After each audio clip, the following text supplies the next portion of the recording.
तो आज की बड़ी खबरें कौन कौन सी हैं, दुनिया में कहाँ तनाव है, देश के अंदर क्या चल रहा है और इन सब का हमारी जेब पर क्या असर पड़ रहा है। चलिए इन सभी जरूरी खबरों को एक एक करके समझते हैं। चलिए शुरुआत ही एक ऐसे कड़े बयान से करते हैं जो आप कह सकते हैं कि आज के ग्लोबल माहौल की तस्वीर बिल्कुल साफ कर देता है। तो सबसे पहले बात करते हैं ग्लोबल टेंशन और आर्थिक मुश्किलों की।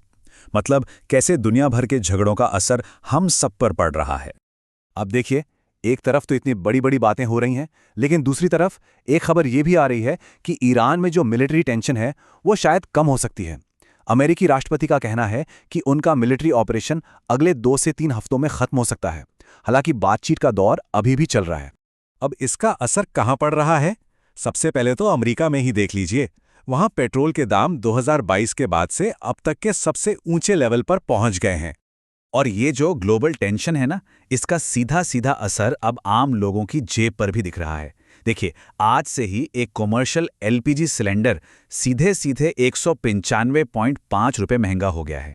अच्छा, ये तो हुई दुनिया की बात। अब आते हैं अपने देश पर। यहाँ क्या चल रहा है? क्या बहस हो रही है? देखते हैं। तो सबसे पहले गुजरात से प्रधानमंत्री का एक बयान सामने आया है। वो कह रहे हैं कि कांग्रेस अफवाहें फैला रही है और पेट्रोल पंपों पर भीड़ इकट्ठा करके माहौल बिगाड़ने की साजिश कर रही है। लेकिन उसी गुजरात में एक अलग ही तस्वीर भी है। एक जाने माने आध्यात्मिक गुरु हैं पद्म सागर सूरीश्वर जी महाराज, जो प्रधानमंत्री की तारीफ कर रहे हैं। वो उन्हें दिलों पर राज करने वाला नेता बता रहे हैं। अब इन दोनों बातों से बिल्कुल अलग देश की राजधानी दिल्ली में देखिए क्या हो रहा है। यहाँ सैकड़ों किसान और मजदूर सड़कों पर हैं। एक सरकारी स्कीम है वीबीजी रामजी योजना, जिसके वो पूरी तरह खिलाफ हैं और इसे वापस लेने की मांग कर रहे हैं।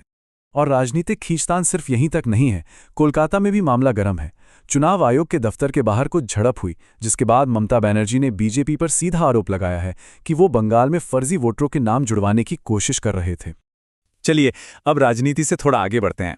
देखते हैं कि कुछ नए नियम क्या आए हैं और आने वाले वक्त की चुनौतियां क्या हैं। आज से एक बहुत बड़ा बदलाव हुआ है।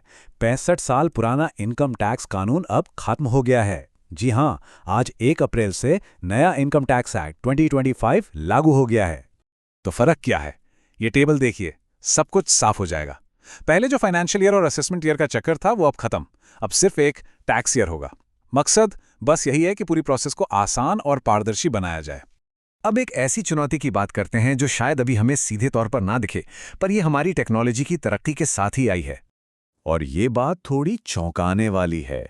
एक नई रिसर्च बताती है कि एआई को चलाने वाले जो बड़े बड़े डेटा सेंटर होते हैं ना, वो अपने आसपास के माहौल को सचमुच गर्म कर रहे हैं। कितना? लगभग 2 डिग्री सेल्सियस तक। और ऐसा नहीं है कि ये कहीं दूर की बात है, ये यहीं हो रहा है। भारत में भी इस वक्त 8 बड़े एआई डेटा सेंटर चल रहे हैं और ये हमारे आसपास के माहौल पर असर डाल रहे हैं। और आखिर में चलिए फटाफट बाजार और खेल की दुनिया की कुछ जरूरी खबरें भी देख लेते हैं। तो सबसे पहले बाजार में पैसा लगाने वालों के लिए अच्छी खबर हो सकती है। दुनिया भर के बाजारों में जो तेजी है उसका असर आज इंडियन स्टॉक मार्केट पर भी दिखने की पूरी उम्मीद है। और आईपीएल की बात करें तो पंजाब किंग्स ने गुजरात टाइटंस को हरा दिया है। और इस मैच के स्टार कौन रहे? अपना पहला ही मैच खेल रहे कूपर कोनोली, जिन्होंने 50 रन बनाए। और गेंदबाजी में विजय कुमार वैशाख ने कमाल किया। तो आज हमने क्या देखा? एक तरफ दुनिया में तनाव बढ़ रहा है, दूसरी तरफ देश में नए कानून आ रहे हैं और सड़कों पर विरोध भी हो रहा है।